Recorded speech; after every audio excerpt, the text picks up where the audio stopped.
Welcome on this fourth event of Peace Talks Policy and Research series.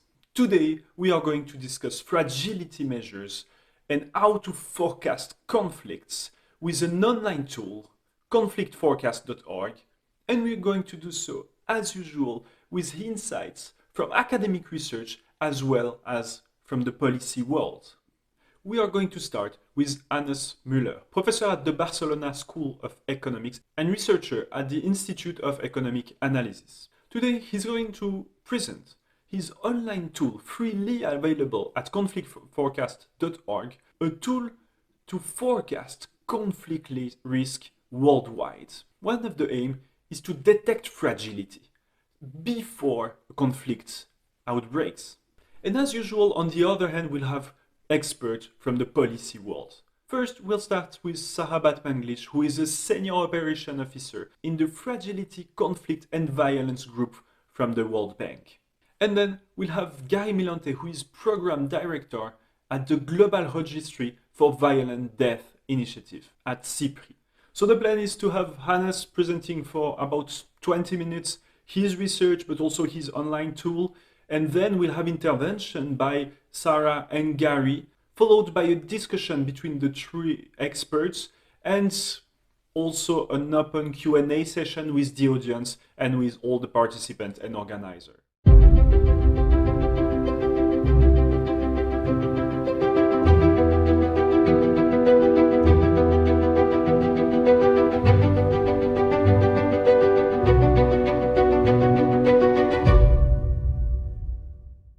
Thank you very much for having us, us. I think this is a great initiative that you guys came up with, and I don't think we do this enough. And I think that it will be a fruitful discussion. We had a little bit of back and forth already between the three of us yesterday and another day, a few months ago.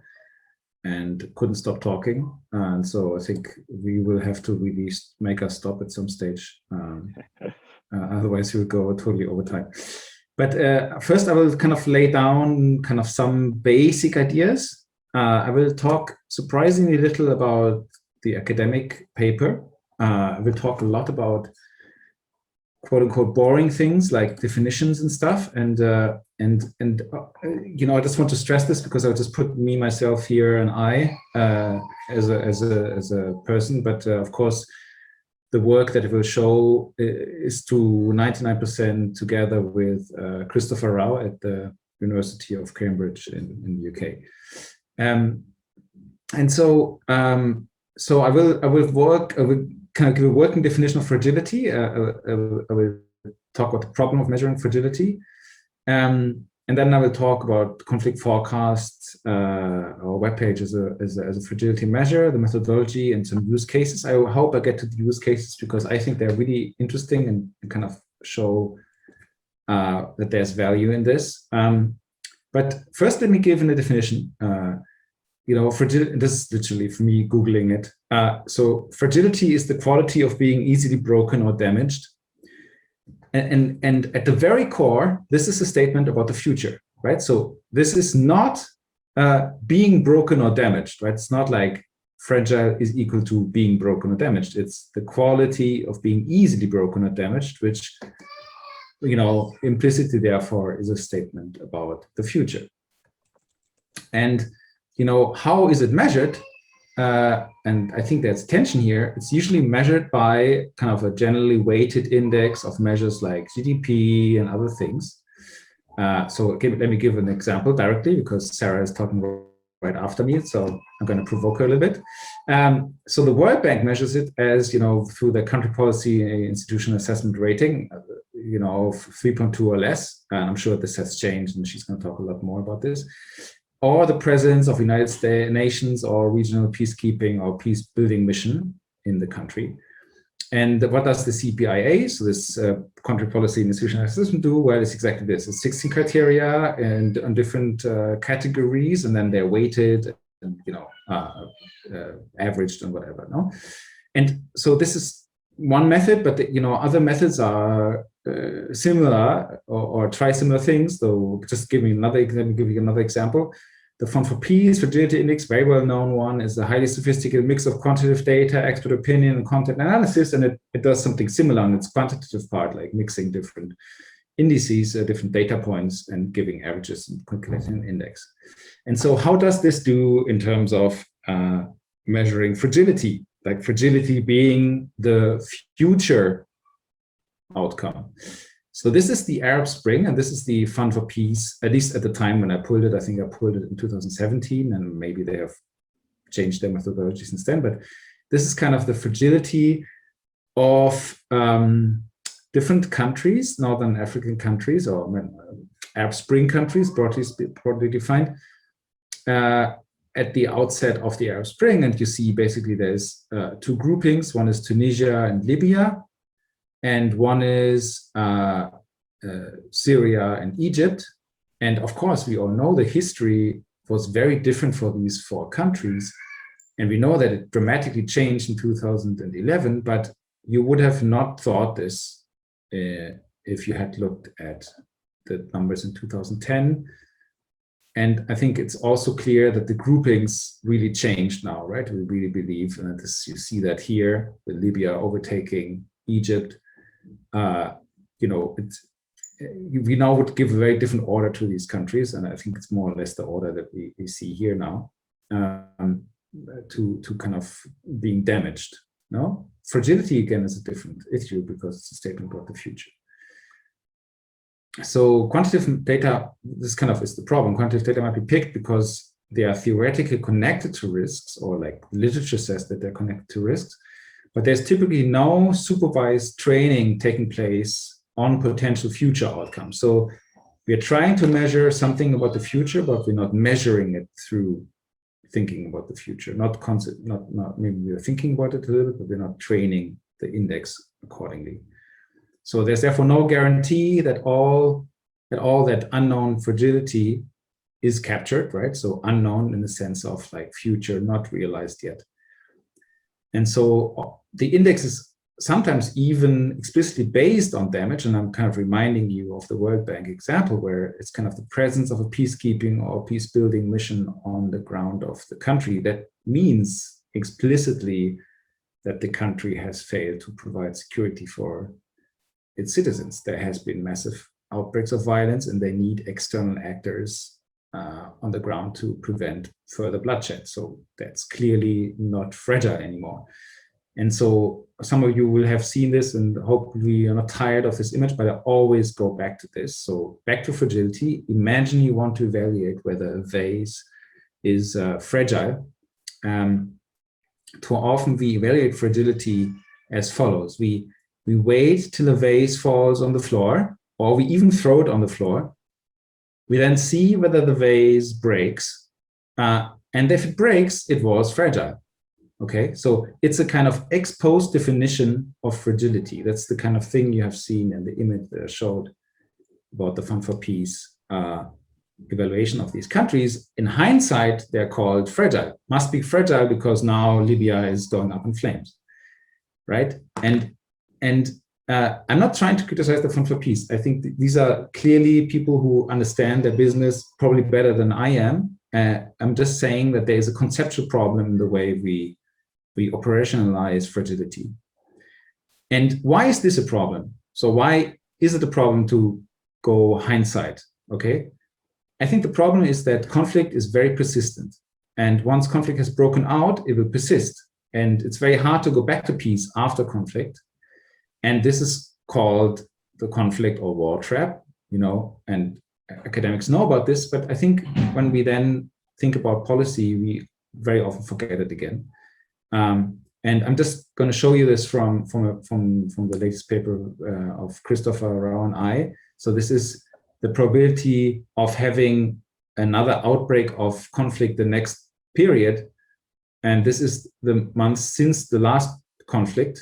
And this is kind of a fitted curve, but the actual curve, the empirical curve, looks almost exactly like this. If you look at the past, there's a striking statistical pattern that it's incredibly likely you have another month of conflict after you're coming out of your previous conflict. It's higher than 30%. This is incredibly likely for conflict. Conflict is something that is rare. So if you have something like a 35% likelihood, then this is very, very likely, because within a year, this is going to accumulate to something extremely high. It falls then rapidly, but I mean, not rapidly enough. You basically get a lot of countries cycling out of conflict and cycling back in because they are pulled back by this thing. You can almost turn this upside down and think of it as a, one of these gravity things. Like you need a lot of force to get out of this thing, to escape it, to end up to kind of manage to survive all this. Takes a lot of effort and luck. And this is a big problem, right? So, fragility in policy, what's the connection then? Well, countries are placed in the fragile category when they have experienced outbreaks of violence, right? That's what I just said. Very often that's the problem. And then emergencies of the world always appear more urgent, right? And so conflict appearing and re-emerging, that's really something that most policymakers then focus on. And so fragile situations, now fragile, I'm really trying to make this point, fragile being what I call fragility, namely something that has not realized yet, right? Something that lies in the future is yet unknown. This rarely captures headlines. It rarely captures the emotions of population, and it rarely mobilizes very, very strong policy reactions in terms of mobilizing resources and so on. And this drives the policy cycle to act ex post, right? All of this, all I just said, all the kind of leads up to this last statement.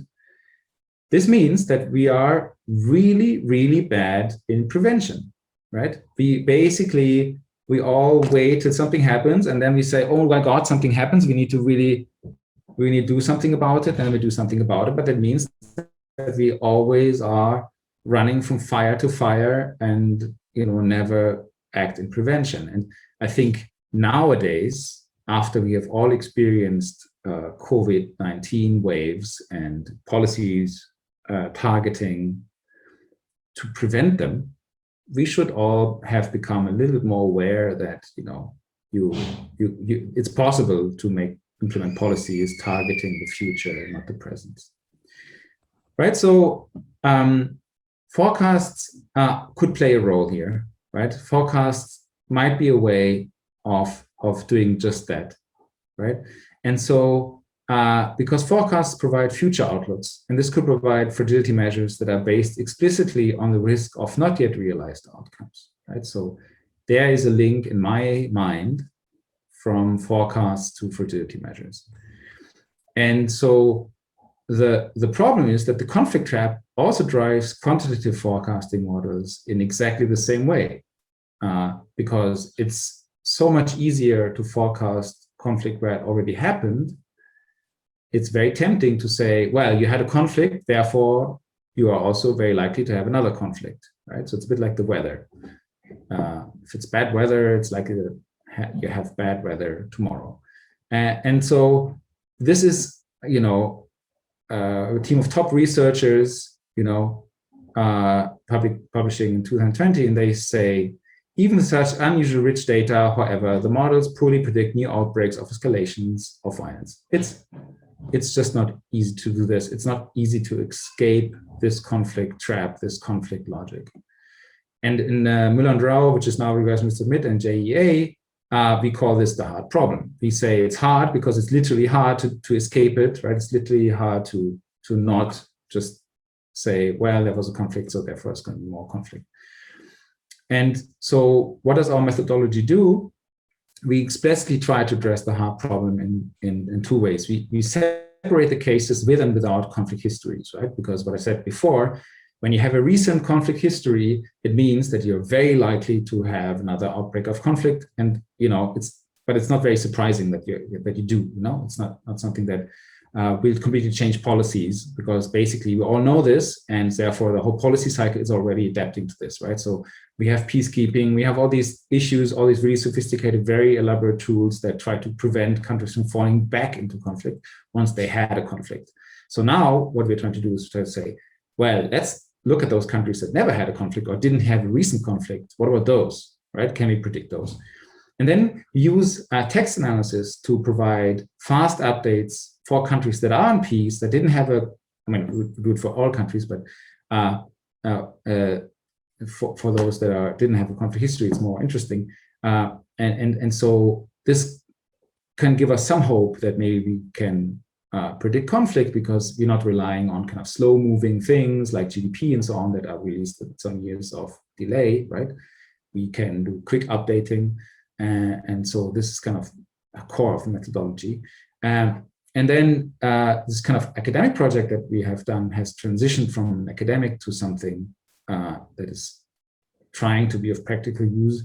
I'm saying trying to be of practical use because, you know, I don't know yet, but it will be. So I hope it will be. So, you know, we're providing monthly updates of conflict risks at our webpage, conflictforecast.org. I'm going to resist the temptation to click on it now, but I'm going to do that later. And so what's the methodology behind this? We use the BBC Monitor, Associated Press, Latin News, New York Times, and The Economist. And the main source is the BBC Monitor. It tracks broadcasts around the world. And so, I'm almost with my done about 20 minutes. Let me speed up a little bit. So, you know, we use the text and use the UCP data to define conflict. And then we develop a topic model, which I'm happy to talk about more, but it breaks down the news content into topics, which are kind of broad issues that journalists write about, completely automatically. And so it works, right? So here I'm showing you an out of sample prediction over all of the sample that we have of approaching conflict at 0, an outbreak, right? And so the model starts to pick up something. It's the 12 months ahead forecast. So at 12 months, it doesn't yet pick up something significantly, but at 10 months ahead, it already starts to move up. And then closer to the conflict, like 3 or 4 months before, you can clearly see that something is happening. So it goes 5-6%, and then later goes almost 17% over benchmark. The benchmark being here something with country fixed effects, which I think is a very important point. Okay, so let me now go to the web page very quickly. I'm going to use 5 more minutes of your time. So this is the web page. And when you enter, you see all the countries, you see different colors, right? And the colors are driven by what we call the text model, which is completely driven by the news text. I clicked on India here on purpose because I think India is the kind of case that I have in mind when I say prevention. Let me explain this. Well, India is not an armed conflict right now. It has violence, of course. It's a huge country with a lot of population, and there is a lot of violence happening in the country. But armed conflict is a relative conflict concept. It's saying one person killed by 5 million inhabitants. No, 5 million killed by 1 million inhabitants, and so this is for the case of India. This would be a lot of fatalities, right? So if this actually happened, this would be disastrous. And what we see is that we see, like, I think in my mind at least, we see a trend. We see a trend in the text model, which I think is the more interesting model, and it's kind of slowly creeping up, right? And then what we give below is that we give the whole outcomes of the topic model. You can click on the different topics as well. For example, health and emergencies is, of course, now driven by COVID vaccine. It didn't used to be this way, right? So if you go back in time to 2015, you see that it was much more like refugee, child, health, school, human rights, and so on. And it only became dominated endogenously, completely endogenously, by COVID after the crisis. So it's the model kind of learns the text features endogenously. It's an amazing feature of the LDA, the topic model that we use. And so let me go back to my presentation.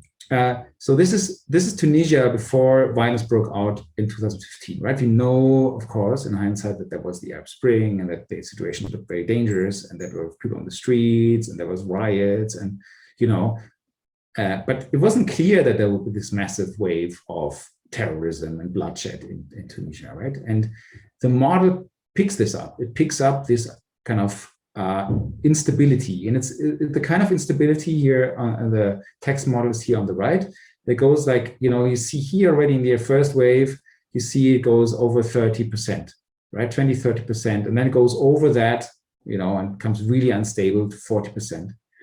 And then much later, the full model reacts. It also has these bumps here before. They're not less visible, but they're there as well. And then, of course, once violence breaks out, the full model has the conflict history in it, and so therefore it's reacting to that very strongly along the logic of that I explained before. And look at India, comparing these two curves, I think that it's fair to say that India looks kind of dangerously similar, at least on the text model, to the Tunisian case. It's something that's creeping up slowly over the course of 5-6 years. And so what the webpage allows you to do is it allows you to download all this data, and it allows you also to download the text features. And so looking at the text features, you see something quite interesting, I think. Namely, economics reporting on India is falling over this period. Reporting on religious tensions at a sudden shoots up in 2019, right? And this, of course, we know that this is related to something that the government did, and it stays very high up. And of course, you have health and emergencies, like in all countries. This has dominated the news, and you have very little on armed conflict. So this is not reporting on armed conflict driving the risk up in India. This is really something else. It is a mix of things that the model evaluates as being very risky. I'm going to finish very soon. So Colombia, I think, is another very interesting case. Here, it's more interesting to think about stability and stabilizations.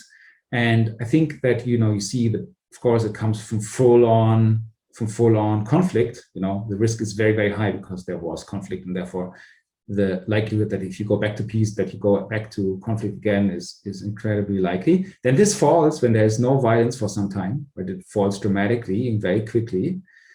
But the text model indicates that there is very high risk in this period, right? And indeed it breaks back out, and then there's more reporting which seems that is indicating very high risk, and only very recently. And I think this is a unique period here, starting in 2020.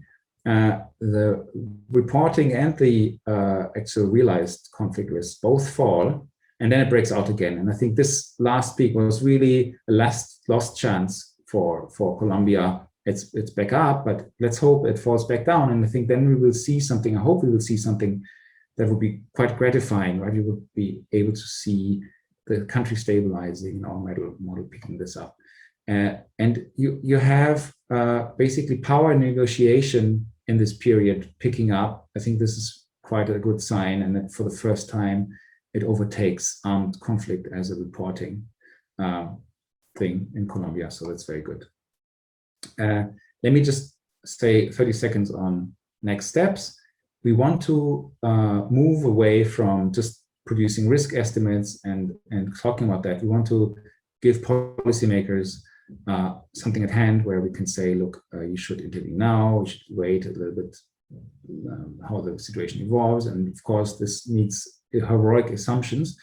But if you have something like isocost curves, you can do something that economists will love, I hope.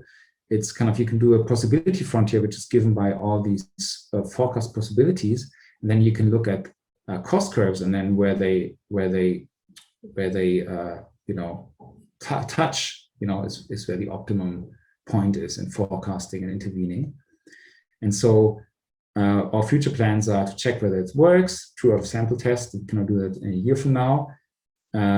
We have gained finance from the Foreign Commonwealth and Development Office, FCDO, and so super happy about this. They will finance a prediction of intensity within conflict. So once conflict is broken out, will it kind of become worse, or will it calm down again? And we look at subnational predictions, and we will do this decision-making support that I just talked about. And I think I'm happy to talk a lot more about this, and I think this is going to be quite exciting. And so that's it from my side. Thank you very much. Thank you very much, Hannes. Really, it was incredibly insightful.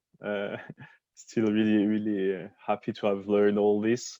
Now I would like to invite first Sara to intervene for 10 minutes. The floor will be yours. Then I will invite Gary and then maybe have an open discussion between the three of you afterwards. And after that, we'll open as well the floor for questions to everyone in here. So Sara, please, we are looking forward to hearing your opinion and visions of this. Thank you so much. And thank you for this invitation and for convening this discussion that brings together these different perspectives. I think it's, as Hannes said, I think it's a really useful format. Having said that, I'm going to briefly remove my policy hat for a moment, because if I step out of the policy space and sort of take a step back, my first question would be, the so what? So what's behind these terms, fragility, conflict? What's the distinction? Why do they matter? What happens because of them? And I can assure you that labeling and categorization really does matter. And it matters because there's a chain of reactions that follow from this. So the more precise and robust the categorization, in theory, the more effective the decision-making and the actions that come after it will be. Of course, there are also, there's bureaucratic implications in terms of tracking resources and results with a specific grouping of countries. So in the bank, we now talk about FCV, or fragility, conflict, and violence. And this is a bit of a broader concept, but in terms of concrete categories, we still go by something called the FCS list. We love our acronyms, can't get away from them. And the FCS stands for Fragile and Conflict Affected Situations. And the FCS list now has a degree of differentiation between different countries. Before it used to be one block. So the categories now are: one, high levels of institutional and social fragility, and these are divided into non-small states and small states, the latter basically being small islands. And the second category, which is broken into two, is countries experiencing either medium intensity or high intensity conflict. And the idea being that these initial categories already point towards certain types of diagnostics, technical assistance, financial instruments, and programming. Now, I'm still not wearing my World Bank hat, especially for this third point. Another reason why the labels and categorizations matter and must be handled very carefully is because they can be politically sensitive. While it's harder to contest something like battle deaths, so in other words, the quote unquote C, we know that tracking something like homicides, in other words, the V, can be difficult, and Gary might have some thoughts on that later, but especially fragility, because it is much more amorphous, much more nebulous, and also quite subjective, can be really, really challenging to accurately capture. To add to this complexity, the relationship between fragility and conflict is not straightforward. I personally would say that all conflict-affected countries are fragile, and in fact, that conflict is the most overt and extreme manifestation of fragility.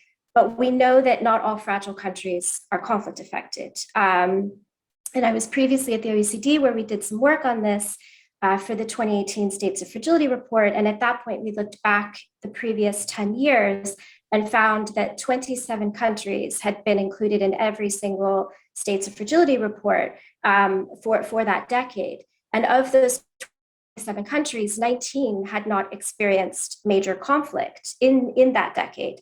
So there is something as known as chronically fragile.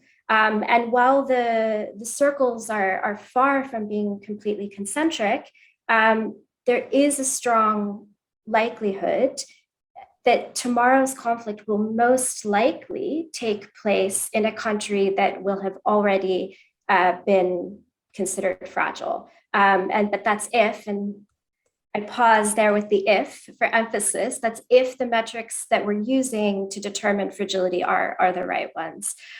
So the challenge for actual prevention is twofold. It's a lot more than twofold, but we'll start with that.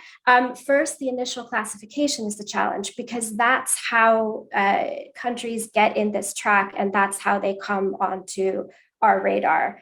And then the next part of the challenge is, with those countries, identifying and understanding the specific upstream risks that can be monitored and hopefully addressed and dealt with.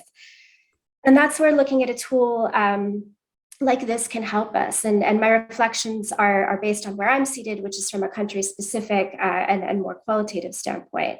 If we're thinking about risk identification, an important yet, in my opinion, sort of vastly underappreciated aspect of that is knowing what the narrative on the ground is at a given point. And the 15 topics that the model kind of extrapolates are really important in identifying this. They, what are the issues that are being prioritized? How are they being discussed? These are the topics that are, sort of being talked about and debated around the literal and figurative water cooler or well, depending on the country. They're what matters most to people, and they're what's in their field of vision. And this narrative can be very self-reinforcing. It can aggravate existing tensions and grievances, and media can play a big role in that. And that's one reason that I really like the play function on the website, because you can see how this story evolves over time. These are the topic bubbles, by the way. I also noticed that you sometimes find short blasts of a topic for 1 or 2 months. And when this topic is something that's particularly evocative, like judiciary and abuses, this is something that also might be worth paying attention to, because again, this is something that feeds grievances in which the effects or impacts of do not go away after a month or two, even if reporting on that topic actually stops. And then the other thing that stood out to me in playing around with the tool was looking at the relative size between different bubbles and what this could potentially tell us about what and when to watch. So here I looked a lot at the politics and the armed conflict bubbles. Both of these were the largest before the protest in 2014 in Burkina Faso that overthrew Compaoré, for instance. Another bubble that pops up frequently and looms large in fragile settings is the foreign policy one. So there could be certain relationships between topics to explore, particularly if we're concerned with a situation that's being driven by elite elements, to really see how this wrangling is playing out and how this is being topically represented. But the tool did keep returning me to a few questions that all of us working on FCD grapple with. So I'm just going to throw those out there and see where we land. The first is the question of triggers and tipping points. So no matter what exists before, we know there still has to be some spark.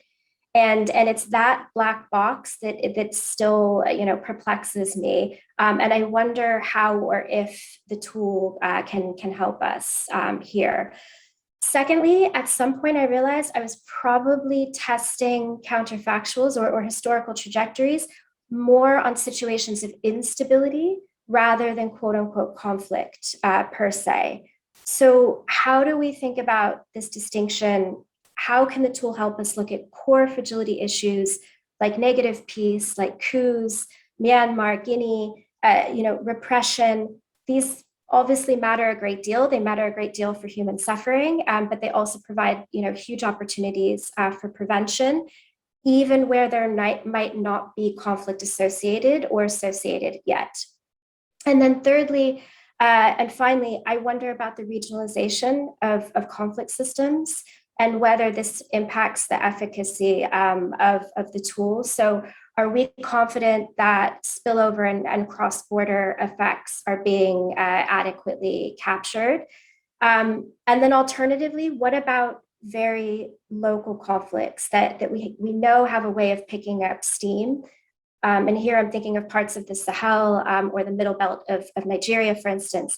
Is there a certain level where these local grievances begin to get captured by the media and therefore by the tool. So I know we have a bunch of researchers with us today. If anyone wants to take up the challenge of looking more deeply into any of those questions, I'd be hugely appreciative.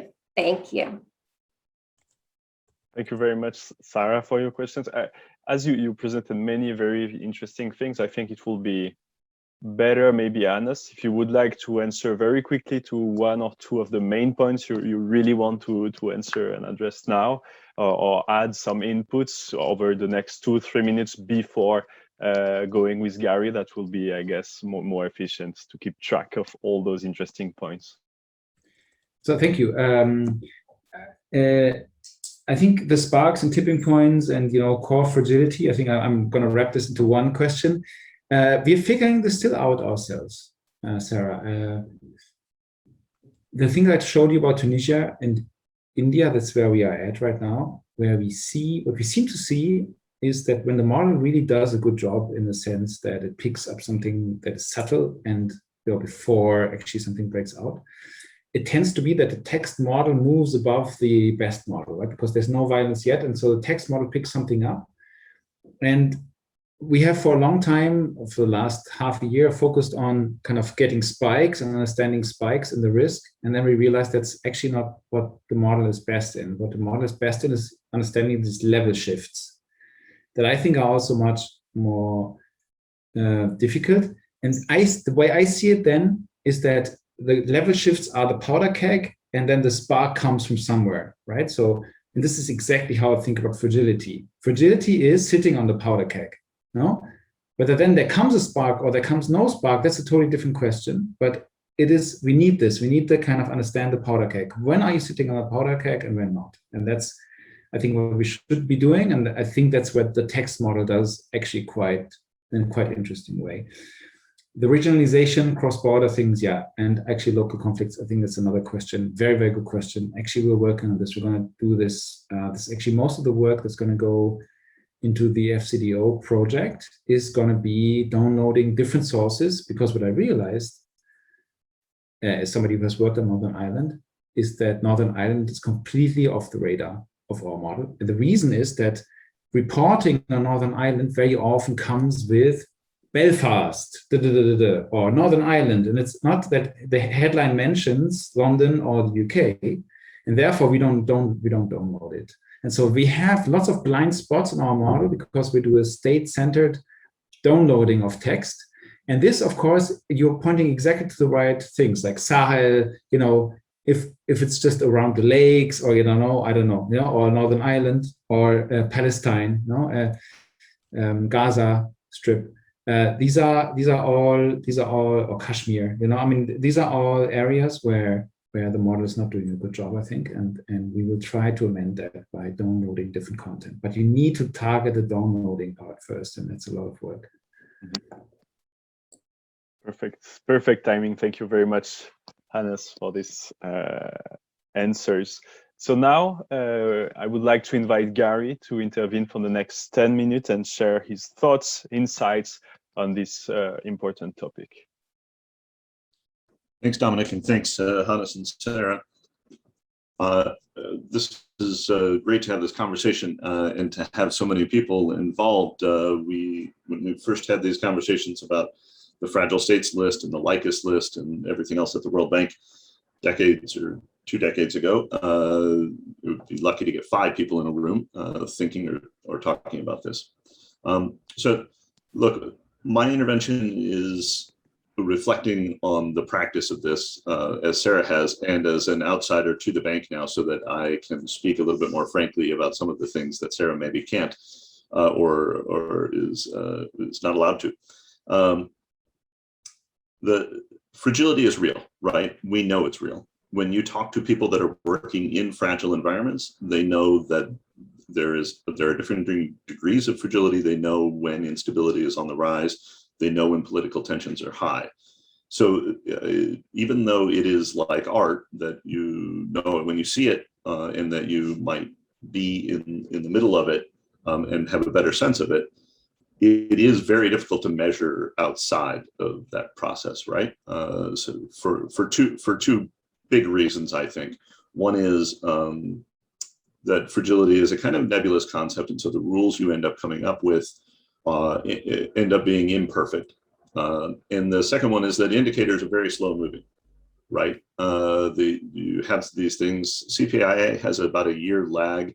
By the way, Hannes, CPIA is an expert assessment. I mean, it is the experts of the country teams that are there doing the institutional assessment, and they do a very rigorous kind of peer-reviewed process. So I would consider it a very strong expert assessment, but it's still lagged. It's still got a lag coming out from it, right? And so you are often talking about conditions that existed maybe a year ago or a year and a half ago in a lot of these fragility indexes that are not moving as quickly as the fragility itself, as indicated by these graphs. And the problem with the nebulousness of fragility and the kind of rules-based is that we have these imperfect proxies, and we come up with some rules that kind of match whatever the case of fragile countries is in a particular year. And then a couple of years later, we see it starting to diverge. Well, we had this idea of what fragility was here. It kind of worked for these countries. That's where the cutoff 3.2 for CPIA came in. But then you kind of see it kind of moving back and forth, and you see people gaming the system, actually changing, trying to get their CPIA score above or below 3.2 to try to be considered fragile or not fragile, right? And I've seen both cases within the World Bank. So those are all issues. But the fragility is still real, right? So we know that there are risks of conflict. We know that there's very difficult places to work. We know that the governance and the institutions are weak. We know that the challenges of development are very high in these environments. And so we need to be moving quickly enough to be able to accommodate that. And that's what I think the contribution in this model is, and making all of the data available to people that can be able to do real deep dives on it. And Sara was already doing. So this model helps us to better be able to unpack a lot of that movement in the fragility. But I think a lot of work still needs to be done. Sara brought up already the negative piece and the oppression. I think that's a huge part of fragility. When we look at countries where we know things simply can't, are going in the wrong direction, there's an increasing amount of negative piece, and we know that the governance is being abused at the expense of development and progress, then these are indications that it's a different type of fragility, and it's unlikely to have conflict. But as usual, Hannes, you've glossed over one of the major contributions here. You quickly used it because it's an assumption that you needed at the beginning. But differentiating between countries that have come out of conflict and haven't had conflict is a huge differentiation, right? And that's kind of what the bank is doing with their new approach with conflict and kind of the broken, not broken yet problem. But that's a huge part of a better understanding fragility and not lumping these things together. I have a paper with Michael Wolcott, and all of this speaks to it. It's one thing to have levels, and it's one thing to look at the current state of whatever the fragility is. It's another to know what the trajectory is, what the momentum is in a particular direction, right? So you have a lot of back and forth on those graphs, and that's a good thing. We have some kind of overall trends, and then we see kind of month to month some variation. And actually, we have Peter Takusis in our chat here. And he's written on categorization of states beyond weak and strong, and talked about where they're going and what the ways they move from one to the other is. So this is where the real kind of unpacking needs to be done. I love your curves, Hannes. I love the idea of bending those curves just a little bit with prevention. We know that prevention is very low. The only a few other things I would add to that is subnational. We've talked about it a little bit. But subnational is not just important for understanding the conflicts and the fragility better, it's also important for starting conversations. It would be very, very difficult for a world banker to go into India right now and talk about India being fragile. It's much easier for a world banker to go into India and talk about there are these pockets. And of course, then you have issues about stabilization and what do we mean by reducing fragility in these environments? But there are these pockets where development is lagging. How do we engage with them? We have these concerns. And so being able to talk about Northern Ireland in that way, being able to talk about other places that are lagging, that is actually an entry point for policymakers to be able to talk about these things. So that's extremely useful. We need researchers to unpack all of these kind of trends and look at prevention alongside them, right? And so that impact of prevention you're talking about, Hannes, that'll be great. We look forward to seeing the results of that. But there are a lot of people on the ground that know what's really happening with diplomacy, with track 2, whatever track negotiation.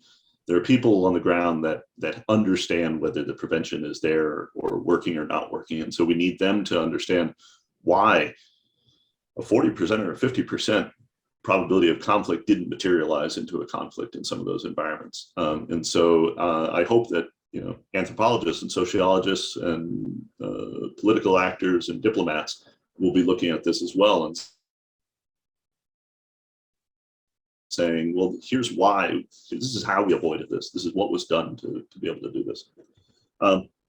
We need better data on violence, and that's where we're working on with Grieved. I'll put the link on that in chat as well. So Grieved is the Global Registry of Violent Deaths. We're working with Uppsala and ACLED and the GTD to take their methods, which are proven and work, and use them to improve homicide data and other types of violent death data for SDG 16.1. And I think there's one more part that's missing here a little bit, and I hope that there's a way to put it in, or if not, to unpack it from your bubbles, Hannes. But maybe I'm missing it, which is in these environments. We talk about the triple nexus all the time. In these environments, there's a huge amount of humanitarian action. We need peace building and prevention.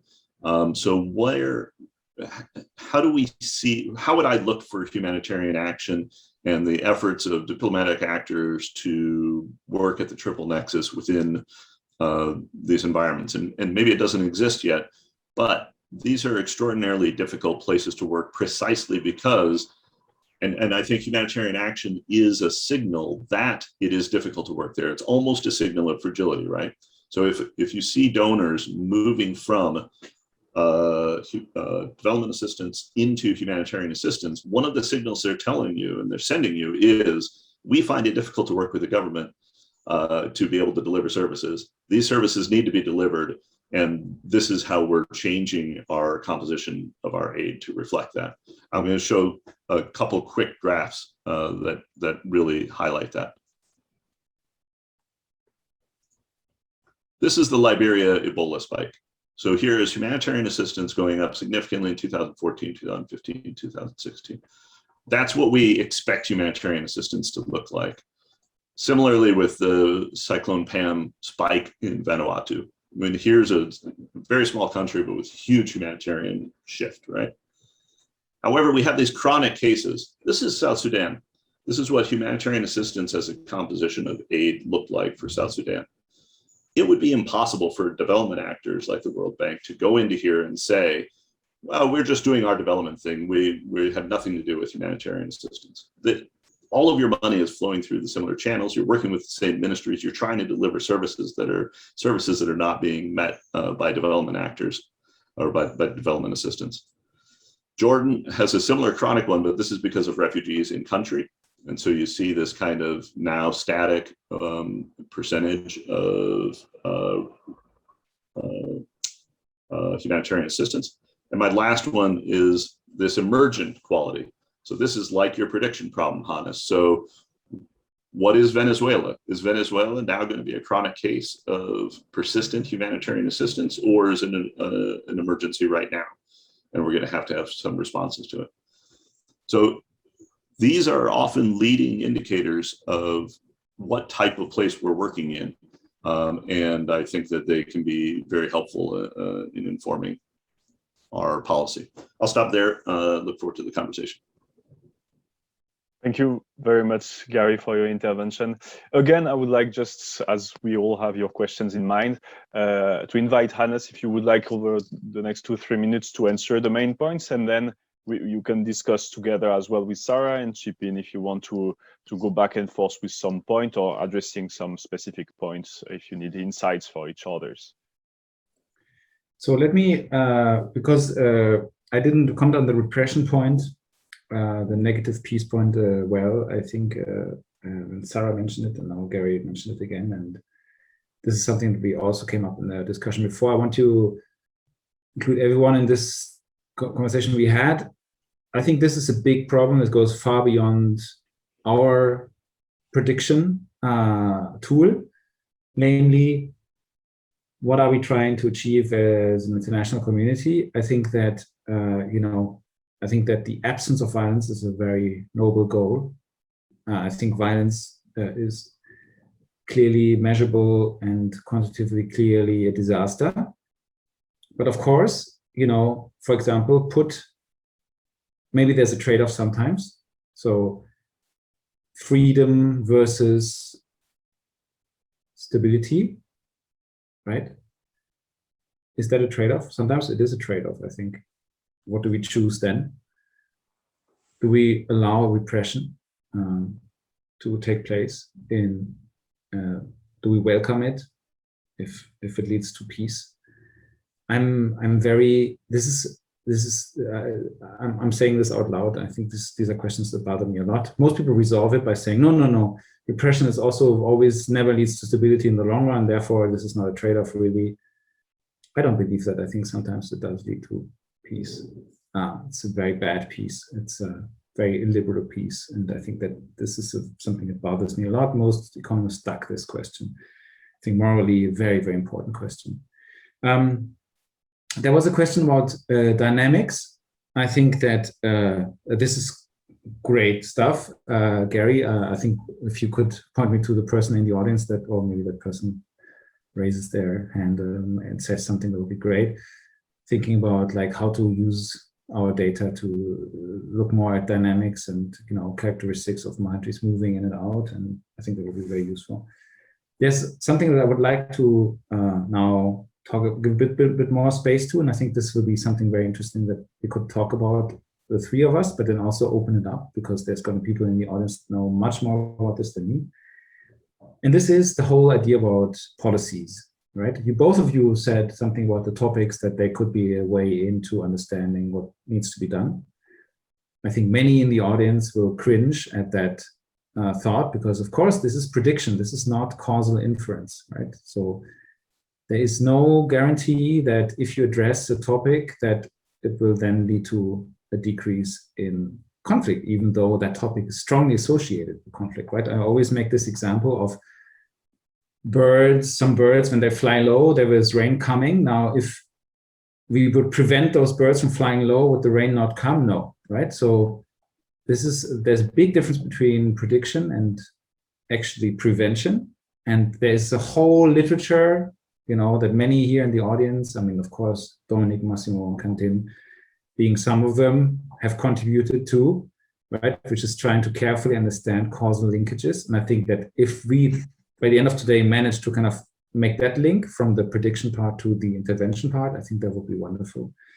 But really, this is not what the tool is for. And I showed you these graphs because I think they indicate something. They make us understand something, but they're purely descriptive. I don't know whether when you release religious tension in media, whether the risk will fall back down. I think there's no guarantee that it will. And then, interventions and risk. I think there's a Lucas critique here at the back of this.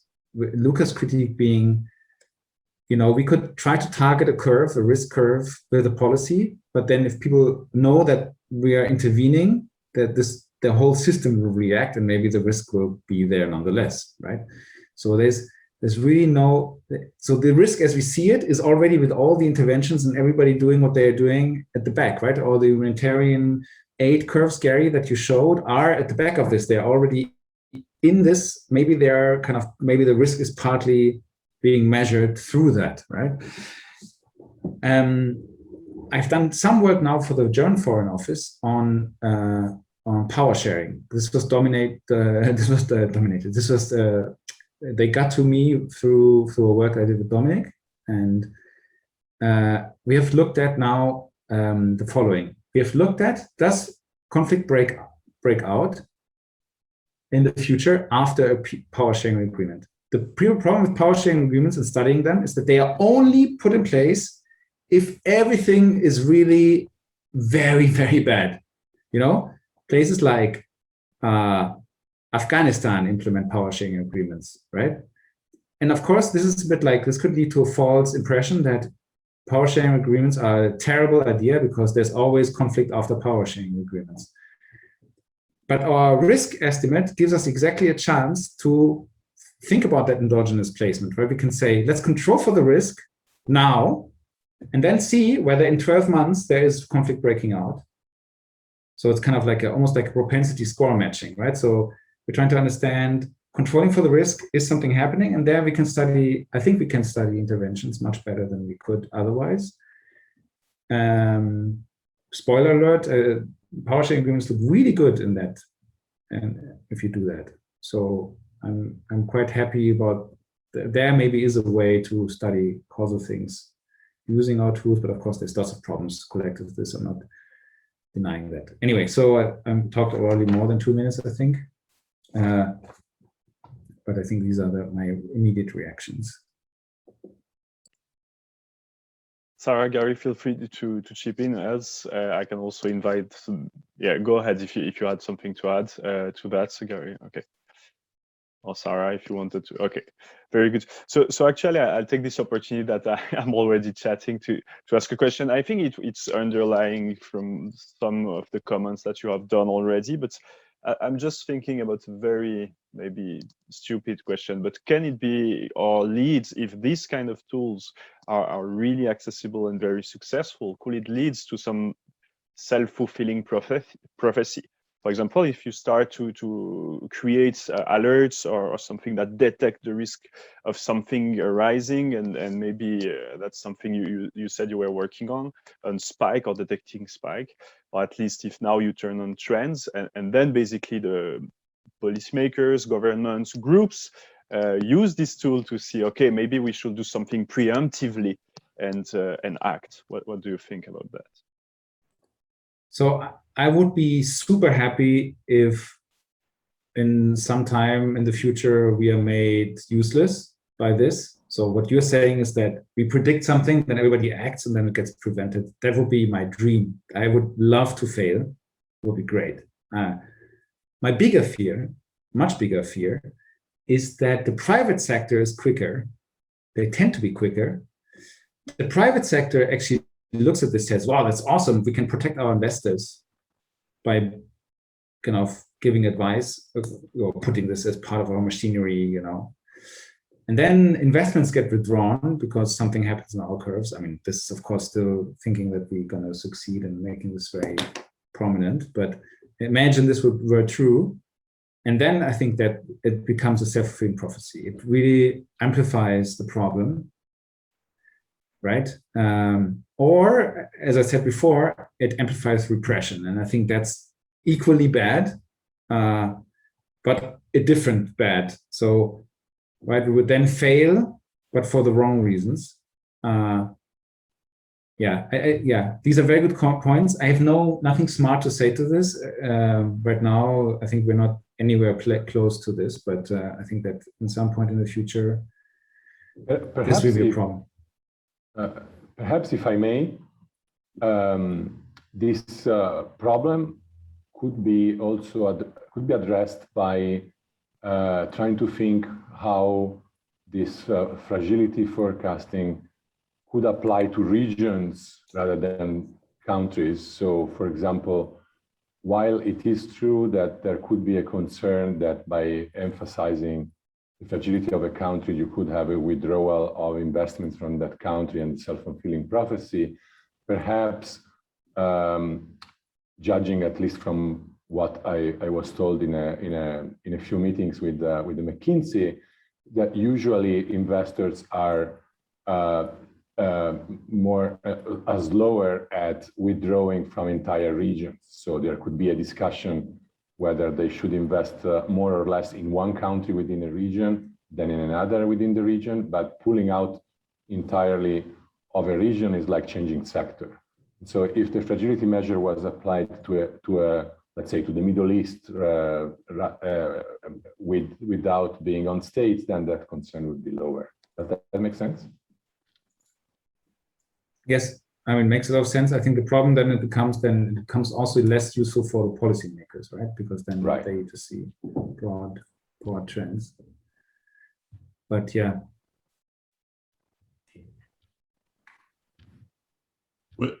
I mean, we're also making a lot of assumptions there, though, right? We're assuming that investments in a fragile state are like investments in a non-fragile state. We're assuming that the returns are something comparable, right? All you're looking at here is the risk of conflict. And I have no doubt that people lose assets in conflict. We know conflict to be destructive. But I don't know that anybody's really gone through and looked historically, like they could do now with a decade of data that you have on here, looked historically at returns, across different types of portfolios, right? And so maybe there could be some hidden gems that were in there where people perceived a lot of risk. They didn't end up manifesting the kind of conflict or the kind of capture that we imagine happens during conflict, and that people made significant returns, right? So maybe without the analysis, how do we know what the effects of those risks might be, and how do we know what the missed opportunities were? To add to that, I mean, of course, we do know that there are significant groups of actors who do make profit off of conflict and instability. So that's, they exist. When we were talking about prevention, I wanted to, I think it's important to make a distinction between what type of prevention as well. And this is where, and I completely hear you, Hannes, on the caveat of, the causality between, making this link too closely between topics, risks, and interventions. But depending on what the risk profile of a country is, there are certain risks that will need more of a sort of diplomatic intervention and a more political prevention.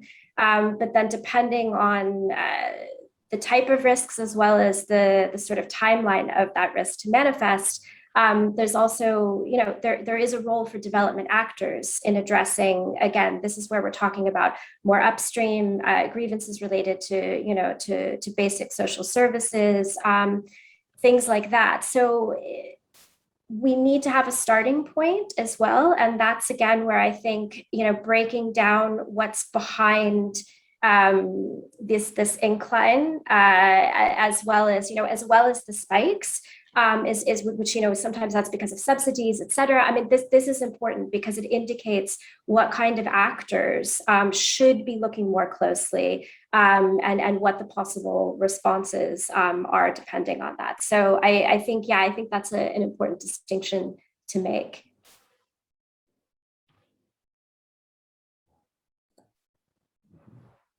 I know there's a question from the audience. I just wanted to ask a quick question, actually, the other way around, to Massimo. Massimo, you have done research on kind of mediation attempts, right? Theoretically. And I think that's a really interesting approach in this context, because what would you say if risk goes up? Like, how does that do to two actors that are trying to come to an agreement, to come to a peace agreement? In your view, theoretically speaking, what would that do to? Theoretically speaking, the parameters we had that reflected the risk, or were mostly in terms of how costly a war would be, like rather than in the probability, because the probability was already an equilibrium phenomenon. Yeah. But roughly speaking, if I remember correctly, the interpretation of the comparative statics of our results would be that with higher risk, actually the likelihood that the advice of the mediator to the parties involved would be followed goes actually up. So there is a possibility that mediation is relatively more effective, actually. That's great. That's good news. Thank you, Massimo. Yes, I would like to invite Ali Aoun to ask a question. So the floor is yours. Can you hear me? Yes. Okay, so I just had one question from the guest. So regarding the preemptive measures, so like once any region or a state is like identified as as fragile, and like if certain pockets are identified. So regarding, my question is regarding preemptive measures. So like, do you think preemptive measures in the form of, let me rephrase it. So like, if the governments go for preemptive measures in form of like certain repressive measures, like either restricting freedom for certain groups, or like any kind of preemptive measures, or like even if they go for like certain power sharing agreements, do you think these preemptive measures can, in some cases, or like can actually be an actual tipping point for that fragility to break out? So, or like if it can happen or it cannot happen, or does it depend on like what kind of conflict is it? Like, is it ethnic or religious conflict, or what? Like, I was confused about like if like preemptive measures can actually serve as like trigger points for the fragility to break down, or like if there is like certain any kind of uncertainty, or instead like any confusion regarding that area. Thank you for your question. Who would like to answer first? I mean, this Yeah. has nothing to do with the model, but obviously we saw this happen with COVID restrictions, right? These were preemptive measures, and they themselves, before the impacts of COVID were hitting countries, they themselves were leading to violence and to sort of, you know, pushback. So I absolutely think that is possible. Preemptive measures, when they hit the ground in the right way, or you know, as I was saying with other things, when they aggravate existing tensions or existing inequalities, that can definitely, I think, be a spark. So that's a really good point.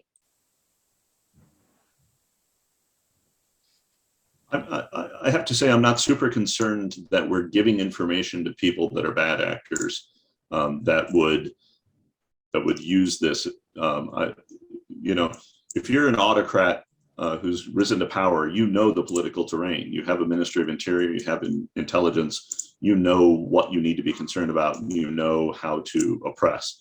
It's not that they're going to call up Hannes and say, please tell me more about what my problems are in my country, right? What Hannes is doing here is what good country managers or good resident coordinators, or you know, and any other director in a country does. They meet with lots of people, they talk to them, they read lots of newspapers. Hannes is reading just many newspapers at once, and he's trying to process it for us all, right? So what we're doing here is catch up to what the people feel. And the last thing I just wanted to mention was, Hannes, the peace agreements database, have you looked at that, and could you incorporate that into thinking about, you know, peace agreements and efforts to how they could affect the risk? Yeah. So you mean PAX, right? PAX. Yeah, exactly. That's the one we're using, and we're using it a different way. We were saying like controlling for the risk. Do we have false positives at a sudden when the thing hits? No. Like you say, oh, it's a very risky situation, and then it doesn't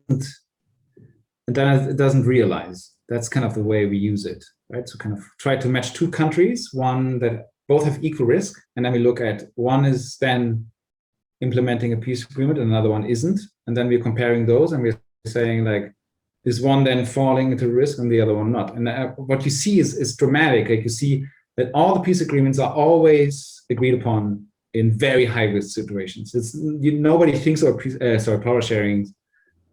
You know, power sharings when sorry, you meant peace agreements, not power sharing. So yeah, I think these are related.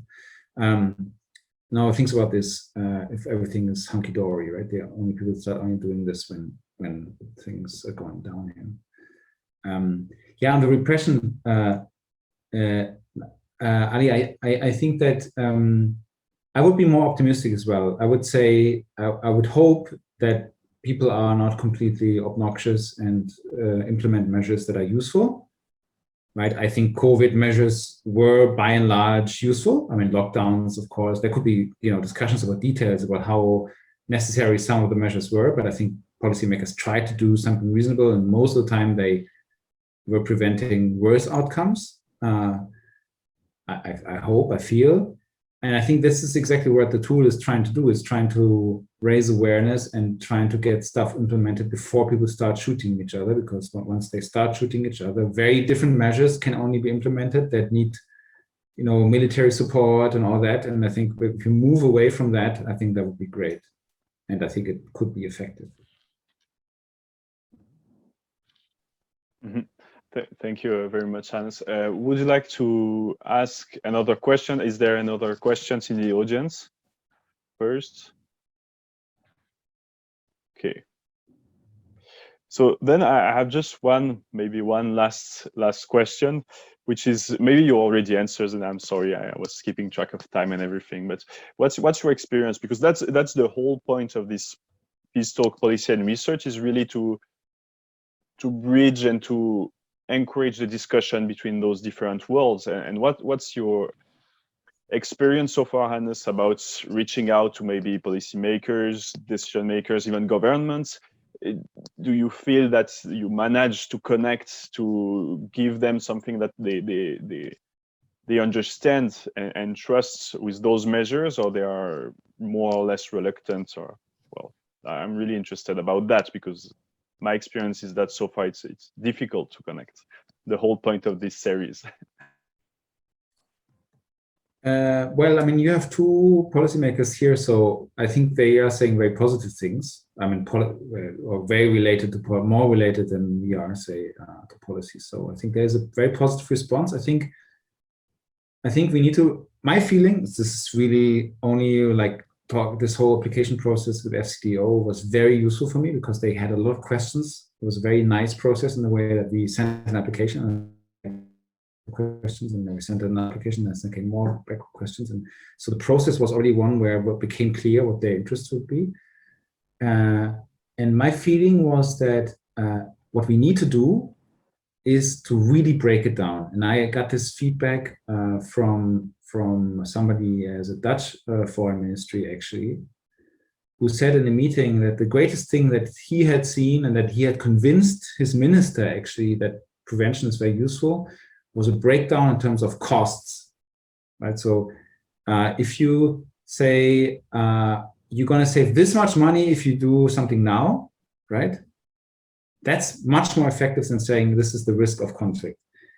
Of course, between one and the other, there's a world of assumptions. You need to be very confident that you have causal measures that actually reduce the risk, and that there's a lot of. I'm not saying that there's no gap between those two things. The gap is quite large and it needs to be filled and it needs work.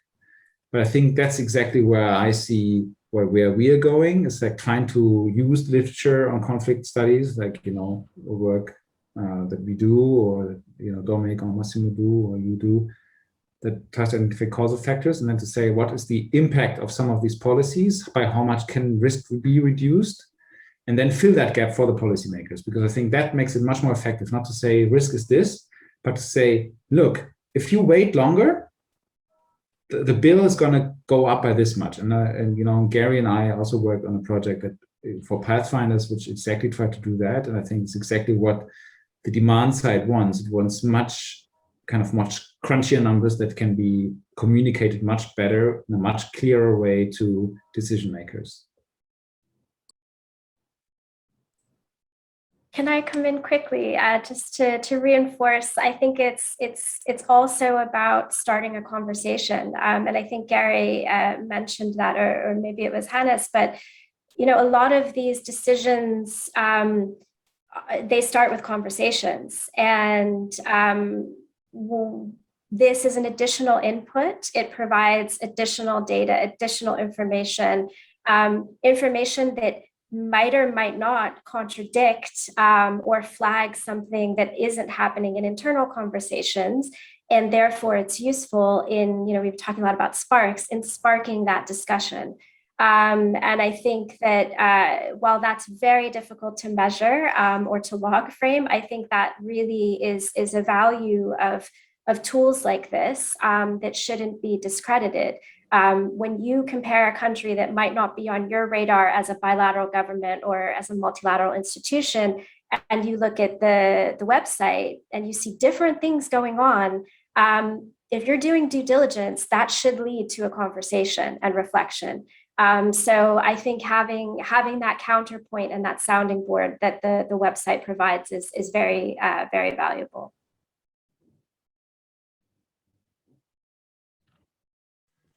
If I may ask a question or kind of make a point, maybe. So, I guess like 10 years ago, I was kind of skeptical for exactly these reasons that were discussed of the self-fulfilling prophecy, right? You predict conflict, investment pulls out, and then conflict happens. But I think now, in the meantime, what has happened in the last few years is that there has been like a very convincing literature, in my opinion, on peacekeeping. So Lisa Hultman and other people in the last few years have written some papers that I find really quite cool, actually, on UN peacekeeping organized in a multilateral way and how they can protect human lives.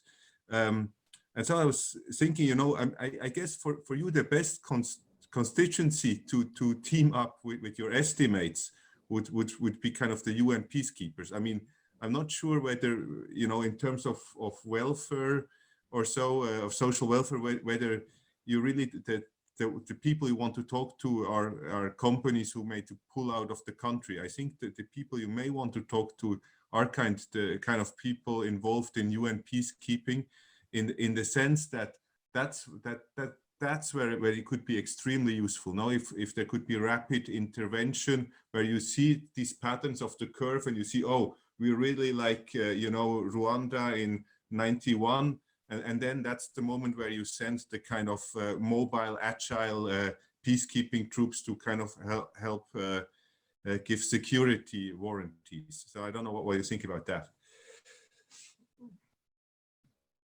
So thanks a lot. I think this is super. I was in a conversation with a unit at the peacekeeping, and they were telling me, like, look, what you are saying that we should move early, and so we already do it, but we already have behind the scene diplomatic interventions where people go, and we have much more than we see. I think that's very depressing, right, for us, Dominic, as we try to want to have quantitative measures. If somebody tells you we do unmeasurable things, it depresses me. But yes, I think that's exactly. There was a lot of know-how. It was very clear that they were interested in doing a very interesting work. Right? There's a very interesting crowd around those people as well. I think that's clearly very interesting. The only thing I want to stress is that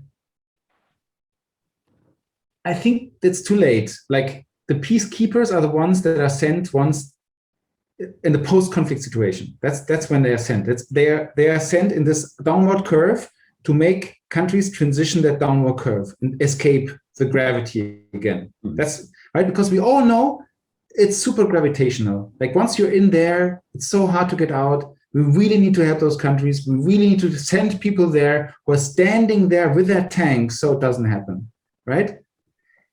What I would like to achieve is much more related to the, the DPA, to name an institution, or to foreign offices, the diplomatic interventions, the intangible, like knocking heads together, or like mediation, or like saying, to be very provocative now, to saying to Modi, what are you doing? Don't antagonize the Muslims, I mean, if that's the measure that should be taken, right? And I think that makes it incredibly hard to talk about it, because people always ask me, what are the prevention policies that you have in mind? And I think that's what I would also like shoot the ball to Gary and Sara again, because I'm very interested in your opinions about this. It's very hard to, from my perspective, to pinpoint like something specific that should be done. But I think it's exactly in that there's a big chance that if we think harder about those situations, maybe we come up with better tools, because in the peacekeeping decades of learning, more robust missions and all of that, there has been led by very clear quantitative risks.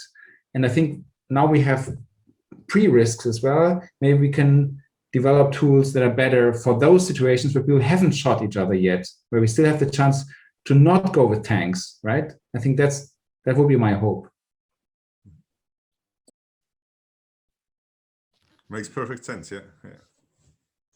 I see that we're going to be wrapping up soon, but to add, but to kind of pull that together and to talk to all these audience and the people that are thinking about this and will be working on this.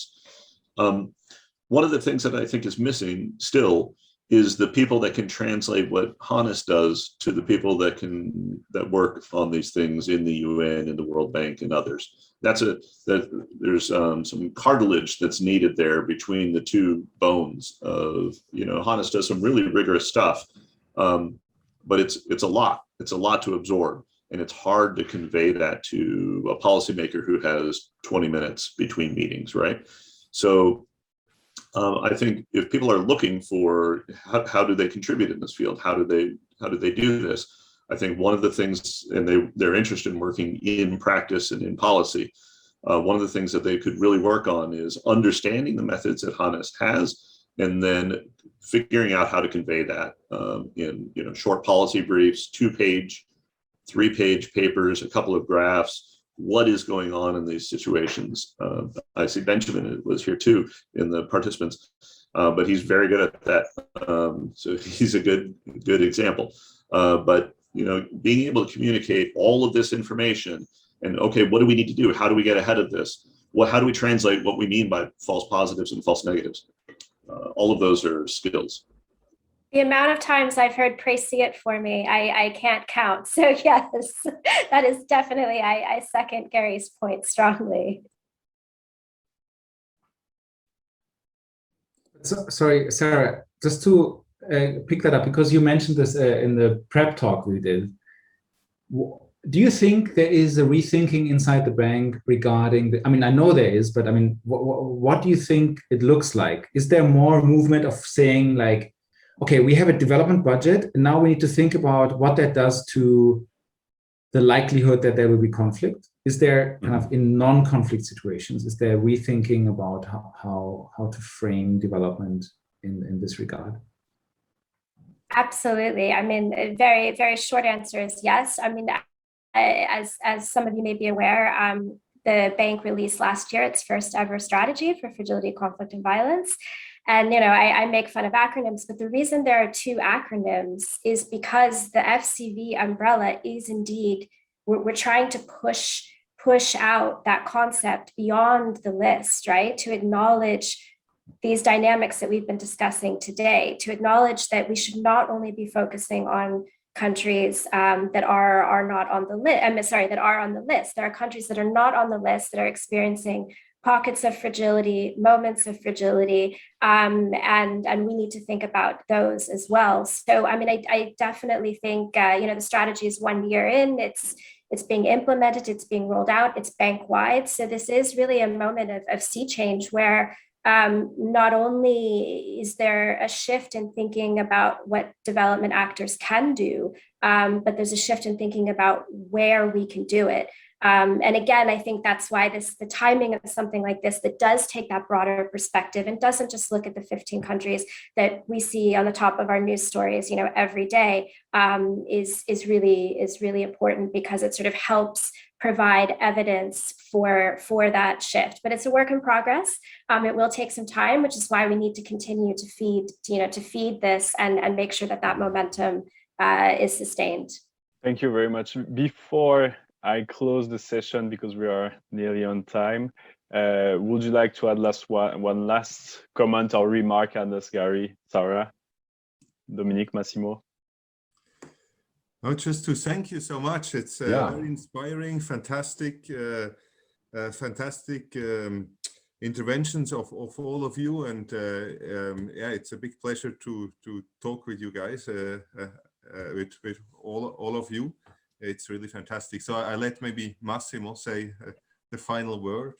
No, I have to say that not only it was very interesting, but it was also very convincing. And in particular, I liked a lot what one expression that sums up by Gary when he said that in a sense, all this work by Hannes and co-authors is actually supposed to help to do catching up with what perhaps the autocrat he said, or the players who determine the risk of violence on the ground already know.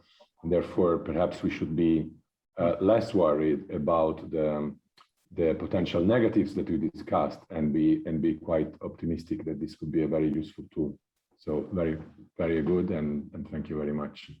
Mm-hmm. Yes, if I may add, really thank you very much. It was incredibly insightful. We could all speak the same language, which again is really the aim of this platform.